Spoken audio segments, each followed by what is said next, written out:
ದರ್ಶನ್ ಗ್ಯಾಂಗ್ನಿಂದ ರೇಣುಕಾಸ್ವಾಮಿ ಹತ್ಯೆ ಪ್ರಕರಣಕ್ಕೆ ಸಂಬಂಧಪಟ್ಟಂತೆ ಸೋನು ಗೌಡಗೆ ನೋಟಿಸ್ ಅನ್ನ ಪೊಲೀಸರು ಕೊಡ್ತಾರ ಅನ್ನೋದು ಪ್ರಶ್ನೆ. ರೇಣುಕಾಸ್ವಾಮಿ ನನಗೂ ಕೂಡ ಅಶ್ಲೀಲ ಮೆಸೇಜ್ ಅನ್ನ ಕಳುಹಿಸಿದ ಅಂತ ಈಕೆ ಪದೇ ಪದೇ ಹೇಳ್ತಾ ಇದ್ದಾರೆ. ಇನ್ಫ್ಯಾಕ್ಟ್ ಅದಕ್ಕೆ ಸಂಬಂಧಪಟ್ಟಂತ ಸ್ಕ್ರೀನ್ ಶಾಟ್ ಗಳನ್ನೆಲ್ಲ ಆಕೆ ಶೇರ್ ಮಾಡ್ಕೊಂಡಿದ್ದಾರೆ. ಸೋಷಿಯಲ್ ಮೀಡಿಯಾದಲ್ಲಿ ಹೇಳಿಕೆ ಕೊಟ್ಟು ವಿಡಿಯೋವನ್ನು ಕೂಡ ಅಪ್ಲೋಡ್ ಮಾಡಿದ್ದಾರೆ.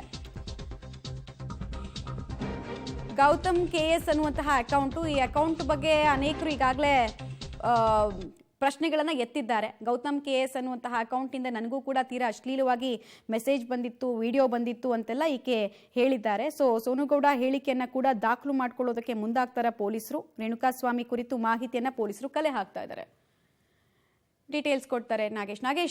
ಸೋನುಗೌಡ ಮಾತ್ರ ಅಲ್ಲ, ಅನೇಕರು ಈ ಗೌತಮ್ ಕೆಎಸ್ ಅನ್ನುವಂತಹ ಅಕೌಂಟ್ ಬಗ್ಗೆ ಹಾಗೂ ಬ್ಲಾಕ್ ಮಾಡಿರೋದ್ರ ಬಗ್ಗೆ ಹೇಳ್ತಾನೆ ಇದ್ದಿದ್ರಿಂದ ಈಗ ಈಕೆ ಪದೇ ಪದೇ ಆ ಸ್ಟೇಟ್ಮೆಂಟ್ ಗಳನ್ನ ಕೊಡ್ತಾ ಇರೋದ್ರಿಂದ ಈಕೆಯನ್ನ ಕೂಡ ಪೊಲೀಸರು ಹೇಳಿಕೆ ದಾಖಲು ಮಾಡ್ಕೊಳ್ಳೋ ಸಲುವಾಗಿ ನೋಟಿಸ್ ಕೊಡ್ತಾರಾ ಅಥವಾ ಆಲ್ರೆಡಿ ಕೊಟ್ಟಿದ್ದಾರಾ, ಏನೇನು ಡೀಟೇಲ್ಸ್ ಸಿಗ್ತಾ ಇದೆ?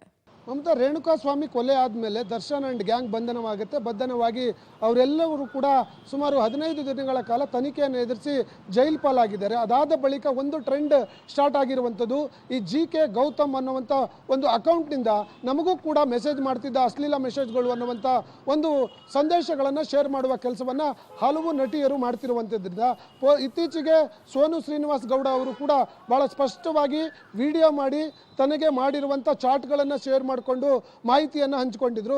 ಈ ವ್ಯಕ್ತಿ ನನಗೂ ಕೂಡ ನಿರಂತರವಾಗಿ ಅಶ್ಲೀಲ ಮೆಸೇಜ್ಗಳನ್ನು ಮಾಡೋದ್ರ ಮೂಲಕ ಈ ರೀತಿ ಕಿರುಕುಳವನ್ನು ಕೊಡ್ತಿದ್ದ ಅನ್ನುವಂಥ ಮಾಹಿತಿಯನ್ನು ಹಂಚಿಕೊಂಡಿದ್ರು. ಹಾಗಾಗಿ ಈಗಾಗಲೇ ರೇಣುಕಾಸ್ವಾಮಿಯ ಬಗ್ಗೆ ಮಾಹಿತಿಯನ್ನು ಕಲೆ ಹಾಕ್ತಿರುವಂಥ ಕಾಮಾಕ್ಷಿ ಪಾಳ್ಯ ಪೊಲೀಸರು ಸೋನುಗೌಡ ಅವರಿಗೂ ಕೂಡ ನೋಟಿಸ್ ಅನ್ನು ಕೊಟ್ಟು ಈ ಪ್ರಕರಣದಲ್ಲಿ ಹೇಳಿಕೆಯನ್ನಾದರೂ ದಾಖಲಿಸ್ಕೊಳ್ತಾರ ಅನ್ನುವಂಥದ್ದು ಕೂಡ ಈಗ ಗೊತ್ತಾಗ್ತಿರುವಂಥದ್ದು. ರೈಟ್, ಧನ್ಯವಾದ ನಾಗೇಶ್ ತಮ್ಮೆಲ್ಲ ಮಾಹಿತಿಗಾಗಿ.